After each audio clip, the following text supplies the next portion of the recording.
Hey, thank you for sticking with us. I'm Spectrum News anchor Caroline Blair, and today I'm going in depth with Wake County Commissioner Sig Hutchinson. Sig, thank you so much for being here. It's great to be here. Yeah, Thank you, Caroline. we have a lot to talk about, so I'm going to get straight to it.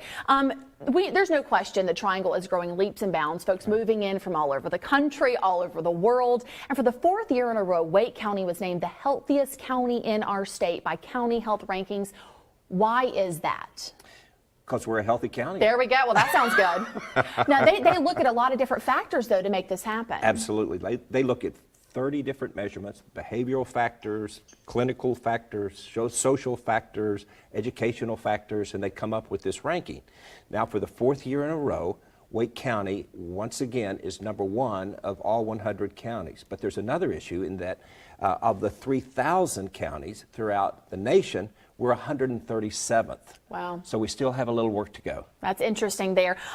You mentioned they break it down into categories: health, behavior, social, economic factors. This has got to be important for local and state lawmakers when you're looking at policy. Absolutely. And that's such a great point, is that so much of this work can be defined as policy. Elected leaders make decisions regarding good education, employment, or economic opportunities, but parks and open space and greenways, those quality of life issues, transit, all of these things are policy issues that elected leaders decide how they're going to prioritize the investments they get from tax dollars. Really interesting there.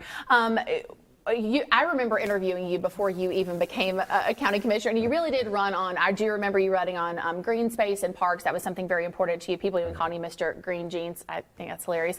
You were recently named the chair, though, of the National Parks, Open Space, and Trails Subcommittee for the National Association of Counties. Right. I know that's important to you, but what does that mean for the county? How do you hope to use that moving forward, and also maybe to help out other counties in the state? Well, I was quite honored by the National Association of County Commissioners, all the county commissioners across the nation. The president reached out to me and said, Sig, you are an advocate for parks, open space, trails, greenways. We want you to lead an effort nationally to talk about why these are important, how to fund them, and how to talk about them in their community. So I really see this as a great honor. At our meeting last month, we had over 40 commissioners from around the country at a convention, and there was just such a level of excitement. As one of the commissioners said, he said, they'll never remember you for the highway you built, but they'll always remember you for the park that you created. How interesting. Real quick before we wrap, where do you see we need the most improvement, whether it be with the counties, the parks, or maybe something else here in Wake County? Well, it's everything. Health is not one component. You need good education, you need transportation, but you also need parks, open space, and greenways. For my role as Mr. Green Jeans, we just passed a $120 million open space, parks, and greenway bond, of which I want to thank the voters for.